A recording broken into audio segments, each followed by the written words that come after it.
আমি তো ঘোষণা দিচ্ছি যে আমি নারায়ণগঞ্জ থেকে নির্বাচন করব। তো নারায়ণগঞ্জে তেমন কোনো প্রচারণাটা আমি করি নাই। আজকে এই বন্দরে প্রথম আমি অলি আল্লাহর এই দেশ, এই নারায়ণগঞ্জ, প্রথম রসুল এই জায়গাতে অবস্থিত।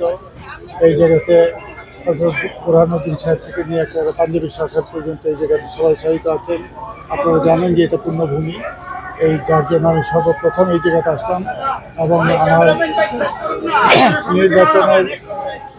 নির্বাচনের মনোনয়ন থেকে জয়যাত্রা পর্যন্ত এই বন্দর থেকে শুরু হোক, এটা আমি কামনা করি, আশা করি এবং বন্দরবাসীর কাছে আমি সেই প্রত্যাশা করি। বন্দরবাসীর যত রকমের দুর্দশা আছে, দুঃখ আছে, বেদনা আছে, যাই আছে, আমি এগুলো জানবো।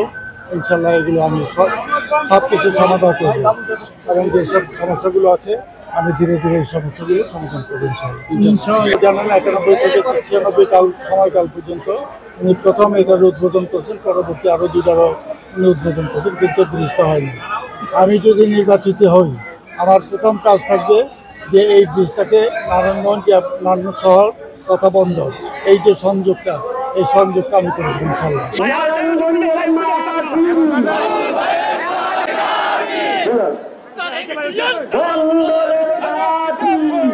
পক্ষে আসছি, তারা যাতে বায়ে এবং ডানে অবস্থান করি, মাঝখানে